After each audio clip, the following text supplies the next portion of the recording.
ये गंदे से कपड़ों की पोटली और घटिया सा बक्सा किसका उठाकर ले आए हो घर में? पति के घर में कदम रखते ही उसके हाथ में पकड़े बक्से को देखकर पत्नी ने चिल्लाकर पूछा। अभी पति ने जूते भी नहीं उतारे थे और पत्नी ने दूर से ही चिल्लाना शुरू कर दिया। पति थोड़ी हिम्मत जुटाकर बोला, वो मैं माँ को लाने गांव चला गया था, इसलिए देर हो गई और अब से माँ हमारे साथ।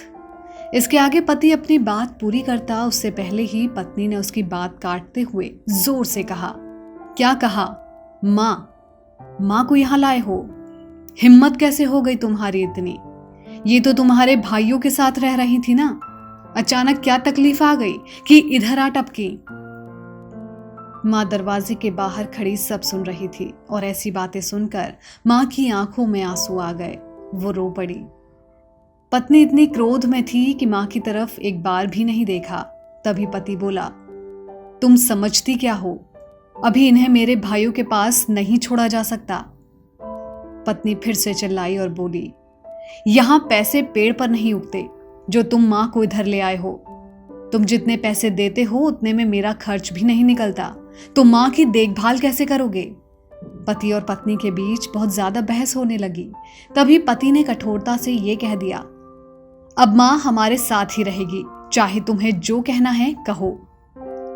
पत्नी ने जवाब में कहा, तुम्हारे कहने से नहीं चलेगा, इन्हें रखना तो मुझे ही है ना। मैं कहती हूं इन्हें अभी के अभी वापस गांव छोड़कर आओ। अगर ये घर में आई तो मैं इधर एक मिनट भी नहीं रुकूंगी। अब या तो इस घर में ये रहेंगी या फिर मैं। बस अब फैसला तुम करो, किसे घर में रखना है और किसे नहीं। और तुम क्या समझते हो, इस महंगाई वाले जमाने में हम इनको रख पाएंगे? और ये महारानी जी ऐसे ही मुंह उठाकर चली आई हैं। पत्नी के मां के लिए शब्द बिगड़ते ही जा रहे थे। गुस्से में बोली, क्यों महारानी जी, आपको भी इधर आते हुए एक बार भी शर्म नहीं आई? ये कहते हुए पत्नी ने मां की तरफ देखा तो उसके पैरों तले जमीन खिसक गई। आंखें फटी की फटी रह गई। वो कुछ बोलने लायक नहीं रही, बस एक नजर से उस बूढ़ी औरत को देखे जा रही थी। एक शब्द भी मुश्किल से निकले ऐसी स्थिति हो गई और तभी धीमी आवाज से बोली, मां तुम? उसका पति जिसे घर ले आया था वो उसकी नहीं बल्कि पत्नी की मां थी। तभी रोती हुई आवाज में मां बोली, बेटी तुम्हारे भैया और भाभी ने मुझे घर से बेदखल कर दिया और रातों रात मुझे घर से भी निकाल दिया। मेरे पास तुम्हारा नंबर नहीं था, जैसे तैसे करके जब दामाद जी का नंबर मिला तो उन्हें फोन किया। वो सीधे मुझे लेने चले आए। लेकिन दामाद जी शायद मैं गलत घर में आ गई हूँ, क्योंकि जिस बेटी को मैंने फूल की तरह पालकर आपको सौंप दिया था वो तो मुझे मिली ही नहीं। शायद मेरे ही संस्कारों में कोई कमी रही होगी। मुझे माफ करना दामाद जी, मैं अभी यहाँ नहीं रुक सकती।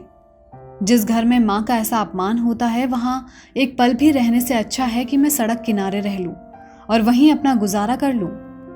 दामाद जी कुछ बोलते उससे पहले पत्नी रोते रोते माँ के पैरों में गिरकर माफी मांगने लगी। लेकिन ऐसी गलती भला माफ हो सकती है क्या? तभी दामाद बोला, माँ जी आप यही रहेंगी, क्योंकि माँ तो माँ होती है, फिर चाहे वो मेरी माँ हो या इसकी। लेकिन हाँ, आज मैं खुश हूं क्योंकि आज मेरी पत्नी की आंखें खुल गईं।